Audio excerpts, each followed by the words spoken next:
Hello, hello, hello. Welcome to Get Rich 101. I'm your host, I'm Sekou, and I am the author of this book, author of several books, but this book is most important. Where is it? Where is it? Where is it? Here it is. Hack Your Pain Now. Hack Your Pain Now. And I wanted to show that. And shout out to New Thought Media Network for allowing me this space and opportunity to grow, to grow, to grow. So thanks again for helping me grow. And so that said, did I hit everything? Oh, also, I'm not a financial advisor. I'm not a financial advisor. So take what I say with it, add a little bit of grains of salt, add some grains of salt, and take what you want out of it. So that's what I have to say. Now, I don't know what I did, but my computer was telling me, well, I don't know. I see some of you are watching, so I guess it happened fine, but it was like it was showing that I was doing this like a month, like an hour earlier than I was doing it. So I don't know what happened. I don't know what happened. I must hit the wrong button, but I don't remember it. Anyway, it is what it is. It is what it is. You are here. Are you here? Are here to begin with? That didn't come out right. You here are here with me. There we go. You here are here with me. Okay, so let me explain what's going on. Today is Speed King's birthday. Today is Speed King's birthday. Let me get some fireworks. Some fireworks. Where's the fireworks? Where's the fireworks? Oh, where's the fireworks? Oh, here we go. Here's the fireworks. Yay! Yeah, we got some fireworks for Speed King, and she's supposed to be on the show soon. Soon come. Going to do a little quick one. So I wasn't sure if I was going to record this one and let us go out and do our thing, but she was like, "No, let's do it." So we're doing it. We're doing it together, and we're just mixing it up. So I guess I will talk about what I want to talk about before her birthday. I want to talk about her birthday. So I will save her birthday talk until I get ready, until she comes online. But let me tell you about the I forget what to call it, but the basically what I'm doing. I'll just explain it that way. Basically, what I'm doing is I'm talking about shows. I'm talking about shows because shows are something we can all resonate with. We can all resonate with. Even if you don't like that show, you might like this show. Even if you don't like this show, you might like that show. So I'm talking about shows and helping you learn your way through that way. Because money is tricky. Money is tricky. Money is tricky. It's like a cat, right? You gotta like you try to chase a cat. Cat comes like, I don't want you, but you gotta coax the cat, right? So anyway, the the show that I'm gonna talk about today is Madoff. It's Madoff. B King mentioned him this morning, and excuse me, she mentioned him this morning, and she was caught up in something that she heard on the Madoff show, and I was like, yeah, I was really into it because what I've been doing in terms of shows is I've been rewatching shows that I saw before the stroke, right? And I've been rewatching them, and I'm telling you, every one of them is different. Every one of them is different because I've changed, right? And so I watched the Madoff. It was like three episodes on Netflix, and it was riveting. It was riveting because those of you that don't know Madoff's story know it a little bit. You know a little bit. Well, this is a documentary, and it talks to everybody. Including Madoff himself, who made himself available for the documentary. So he is talking about everything happened. And what I noticed is that who Madoff came to be started a long time beforehand.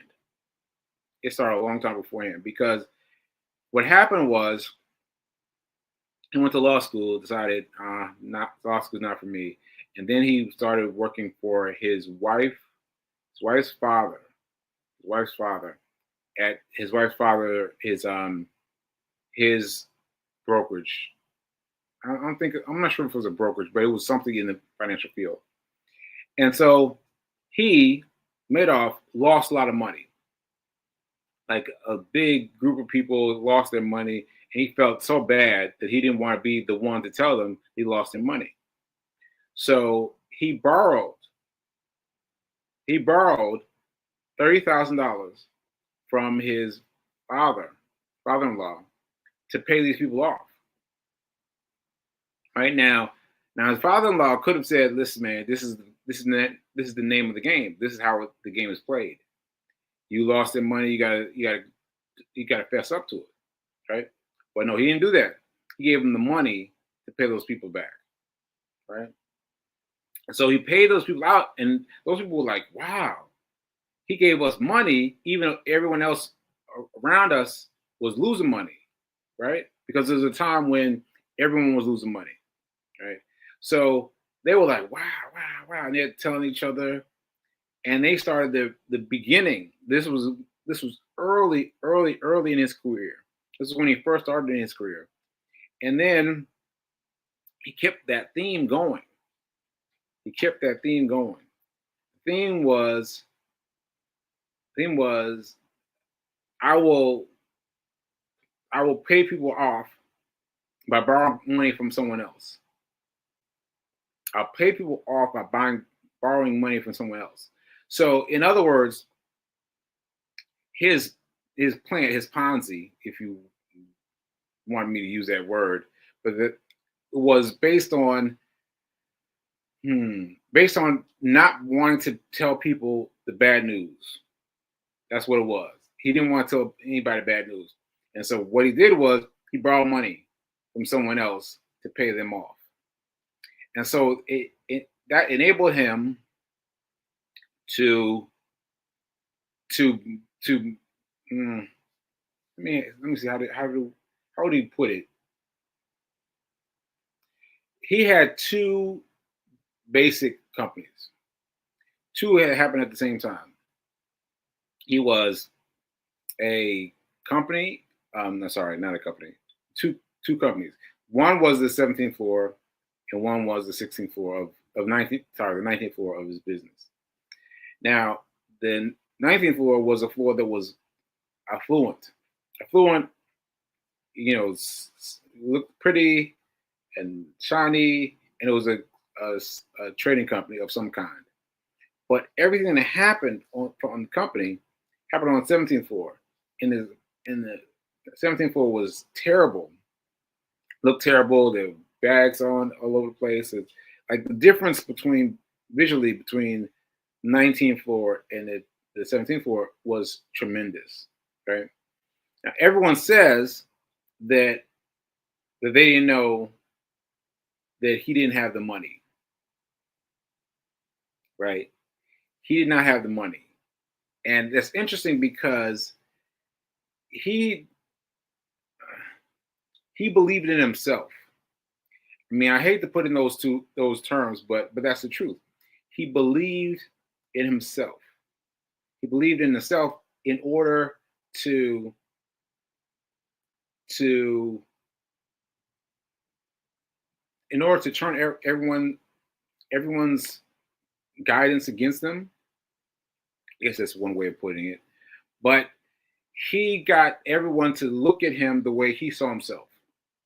And so what I'm saying to you, I know it's a bad example, right? But what I'm saying to you is you believe in yourself, and that's enough. Now, yes, he got caught and all the things that happened, but that's because he was dealing with some very bad things, right? But he believed in who he was, right? And everybody bowed to his will. the SEC, everyone allowed to as well. So the SEC is a big company, and here's Free King. Come on in, Free King. Come on in. I like when you talk about money. Oh yeah? Yeah, it's sexy. Good morning. I was talking about Madoff.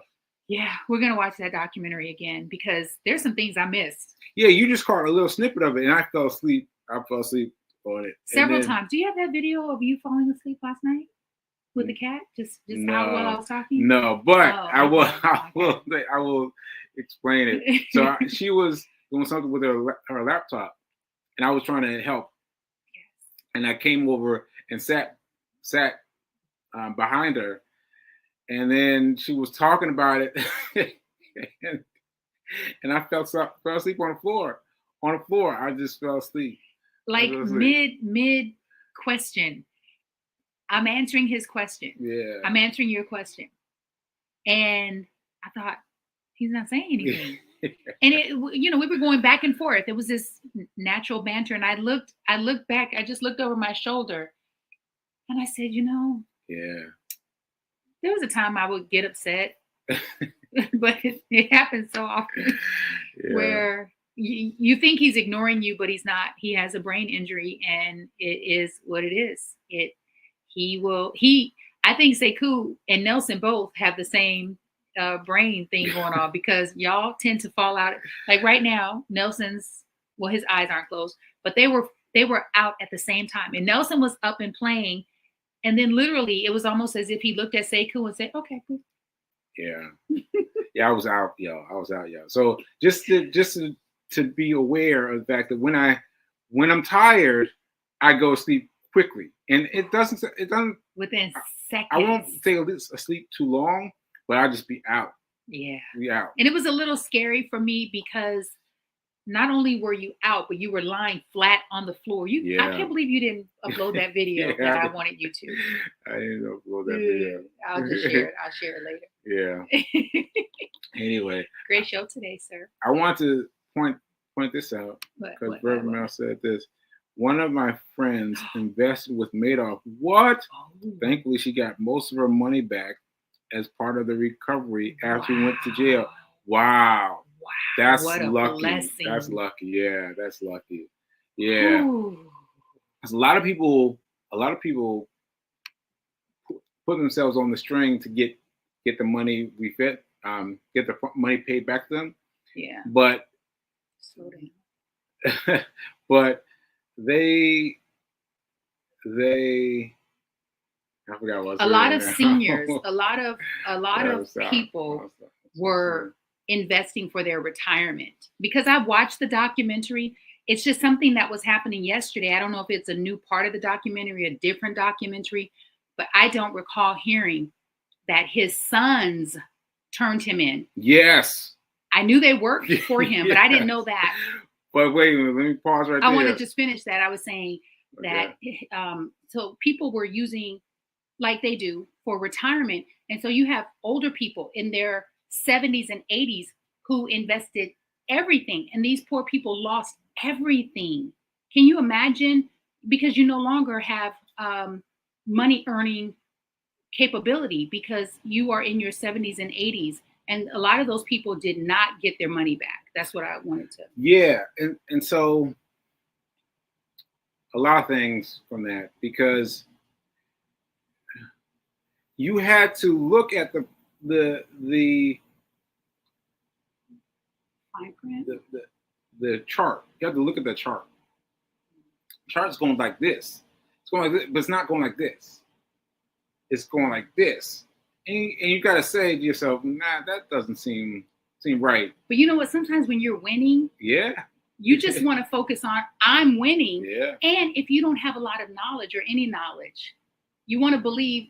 So yes, the onus is on people, but I get where they just believed in him. And I think based on the documentary that in the beginning, in the very, very beginning, he had good intentions. He got caught up. Yeah, but I thought that. But then I watched this one closely, or watched it again closely. And he started off he started off doing what was right. Well, not that it was right, but was trying to absolve himself of guilt. Like what he did in the beginning when he was working for his father-in-law's firm Okay. was he said, "Oh my God, these people lost their money." And now that's the name of the game. Finances, it goes up, it goes down. You know, you lose sometimes, right? Mhm. But he was so obsessed with it. His father-in-law let him borrow $30,000. Okay. He used that $30,000 to pay those people off. To pay them back. To pay them off of what went down for them. He just paid it like it went up. He paid them off.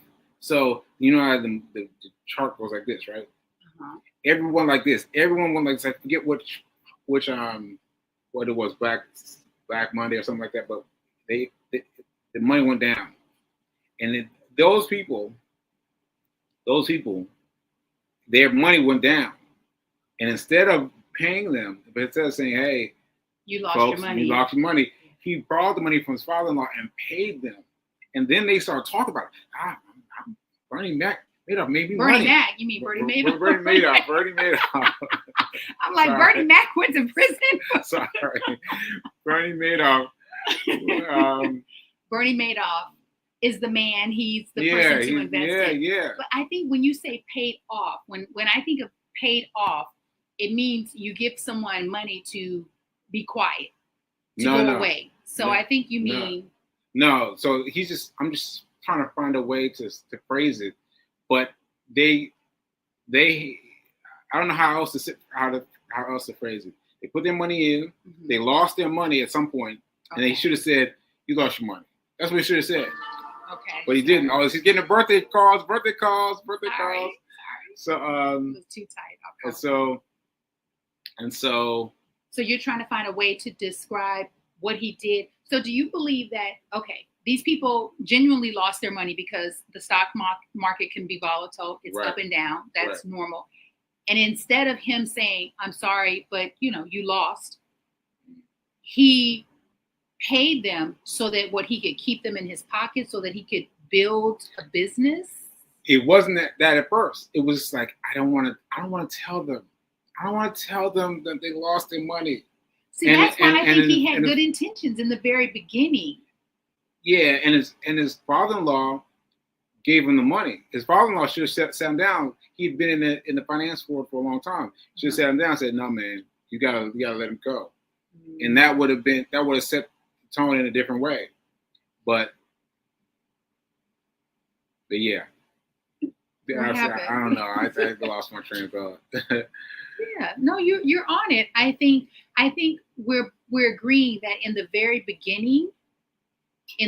beginning, he had good intentions. I don't think he got into this business to lie to people, to steal from people. I don't think he did, but I don't know because we don't know. Even based on the documentary, people, they can lean it towards whatever direction they want. And also, even though he's in prison, he's been convicted, he can also not be being honest. What is Rev Melissa saying? What the movie too, my friend has a scene in it. One of my friends invested. So Rev Melissa says, what movie? My friend has a scene in it. Watch the movie. What movie, Rev Melissa? Is it the documentary? Madoff movie. Because there may be another one. It may be the documentary, but then I think there is a movie. Yeah, I don't know what the name of it. Okay, hopefully she'll tell us. He created the illusion that he was beating the market, even though other people lost. What? Rev Melissa is saying that he was beating the market.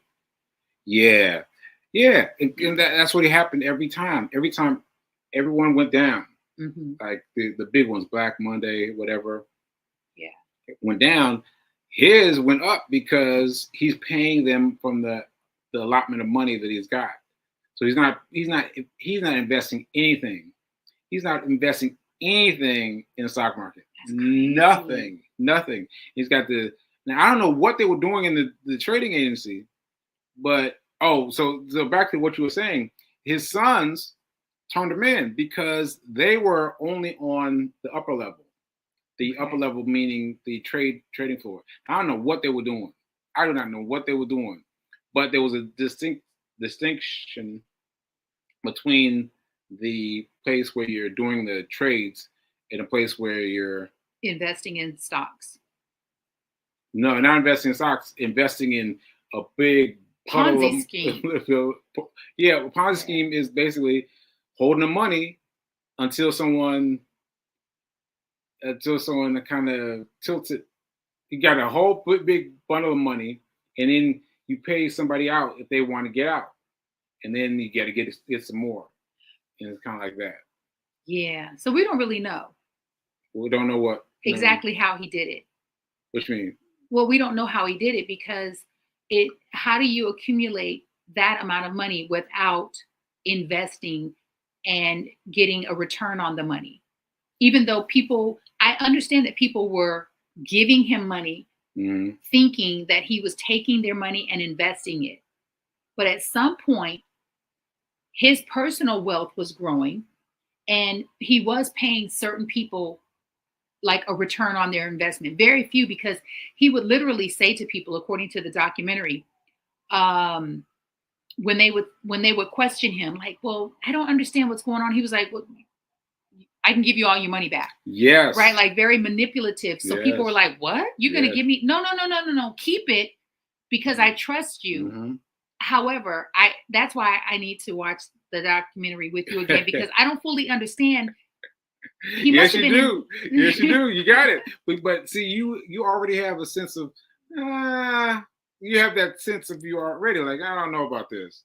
And so anybody who would come up to me and say, like, I don't know about this, he would say, well, it's not for you. Yeah. It's not because you don't trust. You don't understand what's going on. And then people would say, oh, no. What's it? Luna effect? Luna? The option loss. Option loss. The movie is The Wizard of Lies. Yes, I knew there was a movie and the documentary. So there's a movie where actors play the characters. It's like having fear of losing out. Oh, FOMO. Yes. And he was playing on people at a high level. Ooh. And he was walking into the SEC, Securities and Exchange Commission, solo. Like, what you got for me? He was like, I heard you wanted trying to sell me or whatever. He would walk into the office and be like, hey, what you want to talk about? He would say to them, yeah, here's your thing. Here's your paperwork. What else do you need? And he would just my point is yes, what is your point? My point is his belief in himself. His belief in himself was so strong that it bent everything to his will. Like, that's what I noticed. He was bad. He had bad things, but that's what I'm saying. His belief in himself turned everything towards him. Yeah. Yeah. Okay. Yeah. Here's another way for all of us to use that for our advantage. It's just like what you just did. You felt like you didn't communicate it well, but because you believe in yourself, it's almost the adage of fake it till you make it, which I don't believe that anymore. I believe you can be fearful and have courage anyway. So you can experience and feel the feelings of fear and do it anyway. And that's what he did, because I'm sure on some level, yes, he was fearful. However, because he believed in himself, and because you believe that you are articulating well, that people understand you, then you just show that sort of confidence, right? Like, so you just said something that you didn't feel like, oh, I don't think I articulated that well, but no one knows that but you. So if you continue to just move forward instead of, you know what I mean? Because I know you believe in yourself. You get to exhibit that every day, even when you're fearful. It's so I took my niece Chandler to a what was it, a Juneteenth celebration in Reservoir Hill a couple years ago. There was this big bouncy room. We were outdoors, and Chandler was born in Bowie. So, she attended a charter school, very, very nice. And it was really diverse. Baltimore is not as diverse. It's a primarily, Reservoir Hills, primarily Black, a lot of, amazing little Black kids. And I could tell that she was very self-conscious because this was new for her. The guy opened up the bouncy room. He said, it's open, and kids just scammered, and they would jump in and, being how urban kids are. And she looked at me, and then she looked back at the bouncy room, and she said, I want to go, but I'm scared. And it was so genuine. And I said, you can be scared and do it anyway. And then she looked up at me. She said, I can. I was like, yes. I was like, Auntie Fee is scared all the time, but I do it anyway. So you can be scared. You can feel not as confident and just do it anyway. Yeah. Because no one really knows how scared, how nervous, how fearful you are but you. Right. And I believe that he was all of those things, especially knowing, like when you're doing something unscrupulous, you feel like, oh, at any moment I'm going to get caught. But he just kept going. Yeah. Because he believed in himself. He believed. He was believed. And then you start to believe the lie. It's like, no, this is legit. Yeah. Yeah. And so I was just going to say, regarding your point about his sons turning him in. So it was one day when he was like, I can't take it anymore. And his sons were like, what? And then they took him home and they sat down. It was him, his wife, and the two kids. And he told them then what was happening. And they were like, you did what? And they didn't know. And so then they called a lawyer. They called a lawyer. The lawyer was like, yeah, you gotta turn them in. Because they had to separate themselves? Yeah, separate themselves. Yeah. Wow.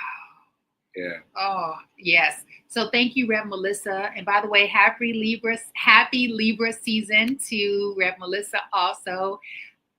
We're going to watch the movie. Which movie? The movie that Rev Melissa said, The Wizard of Lies. So there's a movie about the Madoff story. There's also a documentary. Oh, okay. Yeah. So I was saying we're going to watch both again. Yeah. And I love how we're both watching these movies from a different lens, because it seems as if all the movies, or the majority of the movies that we're attracted to, there's some innuendo about money. There's some lesson about money. Even the movie that we watched last night at the theater, Speak No Lies. Oh, and I knew it.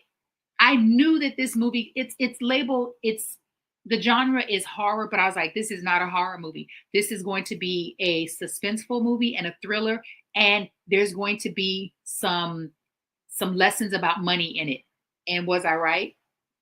The lesson about money, how they were doing this to scam people out of their money. They were I don't want to give it away because the movie is good, but it was all about money and how they would target people with money. And they would, because they believed in themselves, they would portray themselves as wealthy, successful people so that they could lure the real successful people into their web of deceit and trickery. Speak no lies. Speak no lies. Yes. Have you seen the Fatima West? Woo! I want to go see it again. Okay. All right. Well, we didn't do much in terms of the birthday, but happy birthday, Fee Kid. Oh, thank you, Sekou Rights. And we are out of here. We're out. We're out of here. And we will see you mañana. Later. Peace.